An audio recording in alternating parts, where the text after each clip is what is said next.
I'm Jessica Wimsatt alongside Taylor Blackburn, and today we were on the IU campus as Bilas and Rece Davis visited the campus to talk a little bit about what's going on in college sports and the history here at Indiana.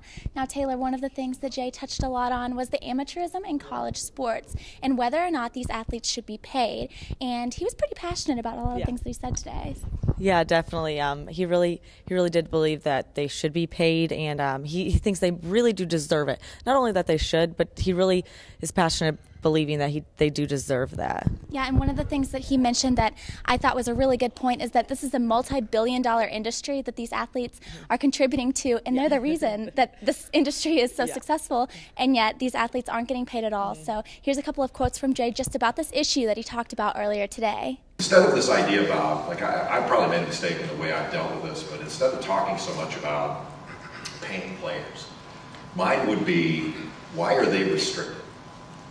Like, think about sort of this school, just for example, Indiana University. No student here is restricted from earning money or benefiting from their name, likeness, and their chosen field of endeavor. Nobody, except an athlete. So you have to ask yourself, why are the athletes restricted when nobody else is? And especially when the athletes are the ones bringing in all this money.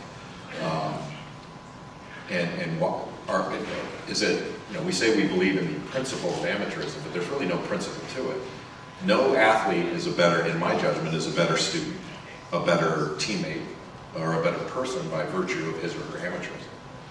If they were, then why are we denying this wonderful thing, this wonderful principle of amateurism to the rest of our students?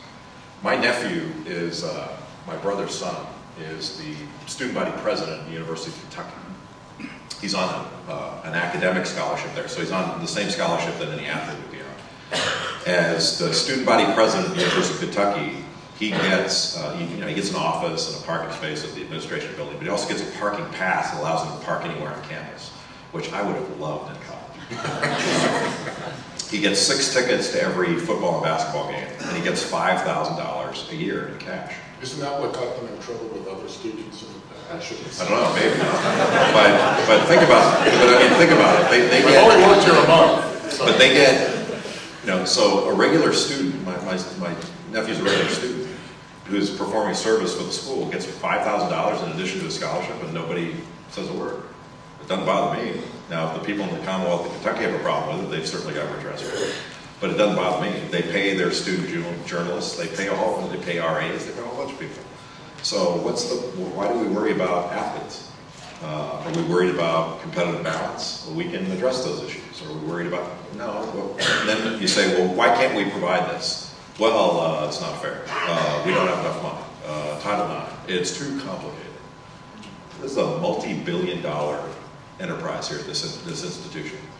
I know that Indiana University has alliances and contracts. They do international business transactions here. They have a hospital that has to deal with complex government regulation. There's all kinds of things this place does. And when the NCAA wants to start a new tournament, when they want to have a new game or a conference championship game, it's amazing how they can put all that complex stuff together, all the contracts, all the needs, and everybody gets paid. But if somebody says, well, wait a minute, if we give the athletes something, oh, it's too complicated. We can't figure that out. So the whole enterprise is riding on the players staying amateur. That doesn't pass the laugh test.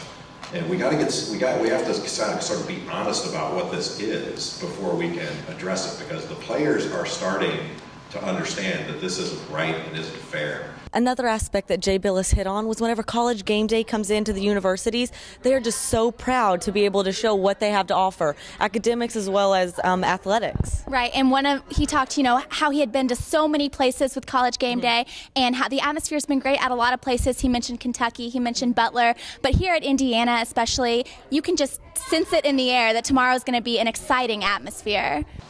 I've been to a place like Murray State. There are so many great places. It's like I tend to look at college basketball arenas like I do kind of restaurants. That there are the big chains and then the hole-in-the-wall places, and they each have their own personalities. And the thing I like most about Game Day, other than being with my best friends, are how proud everyone is to show you their place. And so when you go there, I think it behooves you to kind of immerse yourself in their culture and make sure that like in tomorrow's game, I think our job is to get out of the way. And if we do a good job of that, then everything will be fine, and not try to overwhelm it. But the other part is to let each place show its own unique self. And finally, Taylor, one of the things that both commentators touched on a lot was that there is a big game in Assembly Hall tomorrow as the Hoosiers face #1 Michigan. And you can just tell that they're really excited. This is going to be a really fun game for them. Yeah, and they did. They hit on so much of just some games they go to. They're excited, but they're so ready for tomorrow. And they, as commentators, they really think that they're going to have such a fun night. The perception has always been, whether it was Coach Knight here or now Tom Crean, that they teach winning here 365 days a year. And they're going to do it the right way, and they're going to, or at least what Indiana feels is the right way, and that's it. And I respect the hell out of that they teach winning here, and I think that's a great thing. I think there are very few name brands, as it were, in sports and college sports, where you say the name and you think champion, and I think Indiana is one of them in terms of basketball. A lot of great stuff from Jay Bilas and Rece Davis today. It was an honor to have them here on the Indiana campus. From the Indiana Memorial Union, for Jessica Wimsatt, I'm Taylor Blackburn, IU Sportcom.